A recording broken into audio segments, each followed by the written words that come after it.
사랑의 평화소리, KCR 종합뉴스, 365 헬스, 마이랑이 베이로 변호사 윤영준, 다이나 스피크, 에듀킹턴 컬리지 다네모라, EL 디자인 전망 좋은 창, JMP로 이완상 변호사 공동 제공입니다. 뉴질랜드 뉴스입니다. TVN에서는 뉴질랜드, 특히 태평양 지역에 퍼지고 있는 신천지 예수교회에 대한 심층 스토리를 보도했습니다.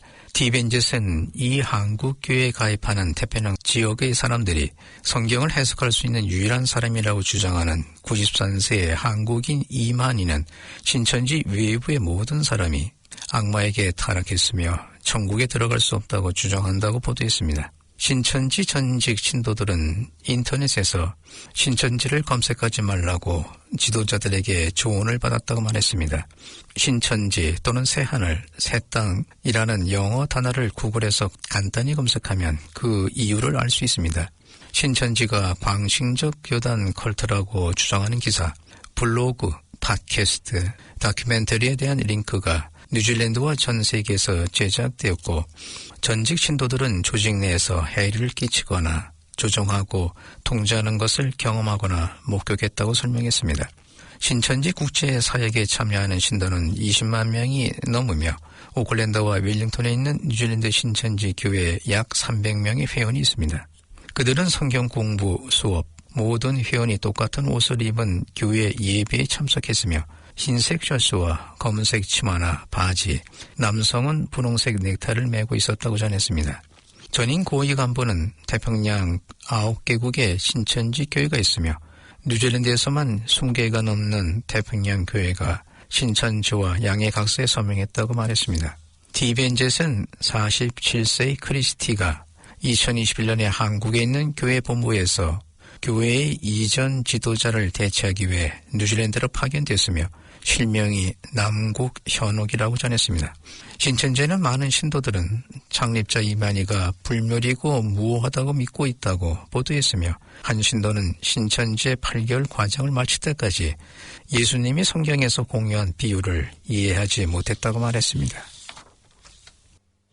전직 뉴질랜드 보안정보국 NZSIS 및 정보통신보안국 GCSB 장관이었던 앤드류 리틀은 뉴질랜드 경찰의 중국 여행이 중국이 영향력을 구축하기 위한 시도처럼 보인다며 이는 걱정해야 할 일이라고 RNZ에 말했습니다. 리틀은 뉴질랜드 정보기관이 많은 시간을 외국의 간섭을 처리하는 데 보냈고 중국은 다른 사람들에게 영향을 미치기 위해 매우 정교한 작업 프로그램을 가지고 있다고 말했습니다. 대상은 시의원이나 지방정부 공무원일 수도 있고 정치인이나 어느 계급이나 유형, 국회의원과 장관일 수도 있다고 언급했습니다. 리틀은 경찰의 지도부가 10월 여행 중에 중국의 지방 또는 베이징 정부의 비용으로 누린 환대의 정도와 경찰의 공개 내용을 자세히 살펴보는 것이 중요할 것이라고 말했습니다. 이런 여행에 현직의 경찰관이 특정 지방정부와 중국 중앙정부, 중국 공산당의 환대를 받았다면 이는 공개되었어야 할 문제이며 여행이 시작되기 전에 공개되어야 한다고 말했습니다. 리틀 전 장관은 어떤 직급이건 경찰관이 뉴질랜드의 경찰의 서비스 외에 기관에 충성하는 것을 원하지 않으며 따라서 이런 일은 매우 투명해야 하며 경찰 지도부가 이를 살펴봐야 한다고 언급했습니다. 리틀은 경찰관이 스스로 지불하지 않은 숙박 및 식사는 선물로 간주하여 신고해야 하며 특히 외국의 지방 또는 중앙정부의 비용을 받는 경우 반드시 신고해야 한다고 말했습니다. 한국여성건강증진의 무료인지 자극 치료 안내입니다. 경중도 인지장애 어르신들의 삶의 질 향상에 도움이 되고자 합니다. 토요일 오전 10시에서 12시까지 한인회관에서 있습니다. 문의는 022-510-8224로 하시면 됩니다. 감사합니다.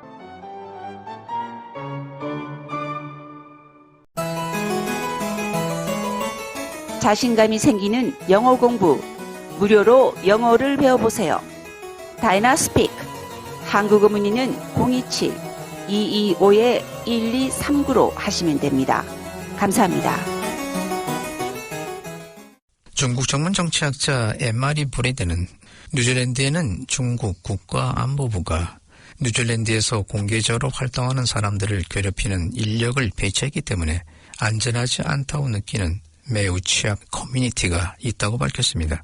브래디는 또한 중국의 총리 리창이 방문했을 때와 중국 공산당 대리 집단과 함께 일하는 사람들이 평화적으로 시위하는 사람들을 위협했을 때와 같이 대리 집단을 통한 외국의 간섭 사례가 많이 있다고 지적했습니다. 뉴질랜드에서 민족연락경찰관이 통일전선 활동이나 중국의 대리 조직에 직접 참여한 것에 대한 우려스러운 사건도 있었다고 말했습니다. 통일전선은 대리그룹을 사용하여 국내에서 당의 영향력과 이익을 증진하는 중국 공산당의 정치적 전략입니다. 불과 며칠 전 친민주주의 단체인 뉴질랜드 밸류스 얼라이언스의 중국 반체제 인사인 프리먼 유는 뉴질랜드와 태평양에서 중국의 간섭에 대한 조사를 시작할 것을 정부에 촉구하는 청원서를 국회에 제출했습니다. 유는 그러한 간섭이 뉴질랜드 민주주의와 국가 및 재간부에 부정적인 영향을 미쳤다고 말했습니다. 그는 경찰의 중국 방문이 중국의 방대하고 복잡한 통일전선 캠페인이 전 세계적으로 관광 매수 기법으로 영향력을 확대했다는 것을 보여준다고 말했습니다. 하지만 마크 미첼 경찰장관은 경찰이 지역사회의 모든 그룹과 교류하기 위해 한 일을 자랑스럽게 생각한다고 말했습니다. 크리스토퍼 록슨 총리는 2024년 내내 성과를 낸 그의 팀에 대해 엄청나게 자랑스럽다며 올해를 마무리했습니다. 록슨은 내각 회의 후 마지막 미디어 브리핑에서 지방정부 장관 시면 불안과 함께 언론에 연설하며 정부의 엄청난 한 해였으며 좋은 시작이었다고 언급했습니다.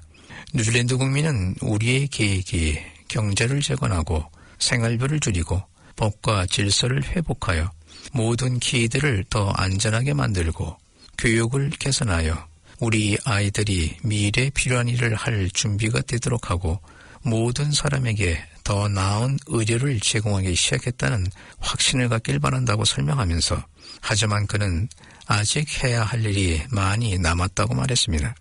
정부는 성장의 기초를 벽돌 하나하나씩 제공하기 위해 1년 내내 속도, 집중력, 결단력으로 일했으며 행동과 전달의 정부였으며 분기 계획에서 160개의 조치를 완료했다고 말했습니다. 4분기 계획에 대해 정부는 연말까지 43개 목표 중 42개를 달성할 것이라고 록슨은 말했습니다. 지역사회의 후원 기부 덕분에 사우스 오클랜드 푸드뱅크가 폐쇄 위기를 모면할 수 있었습니다. 데이비드 레텔레의 부타빈 푸드뱅크는 올해 수요가 자금 조달을 크게 앞지르면서 어려움을 겪었습니다. 그는 10월에 조건부 폐쇄를 발표했습니다. 게다가 11월에 푸드뱅크가 괴한의 공격에 냉동고 전원이 꺼졌으며 8톤의 고기가 상했습니다. 하지만 이번 주에 부타빈은 기부자들이 도움을 준 덕분에 수백 개의 크리스마스 선물 꾸러미와 장난감을 각 가정에 전달할 예정입니다. 지역사회 지도자이자 전직 권투 선수인 레텔레는 월요일에 체크본 뒤에 기부분 덕분에 사업을 계속할 수 있을 것이지만 얼마나 오랫동안 사업을 할지는 불확실하다고 밝혔습니다. 지금까지 전해드린 뉴질랜드 뉴스는 원뉴스, RNZ, 뉴질랜드 헤럴드, 스토프, 인터레스.co.nz에서 간추렸습니다.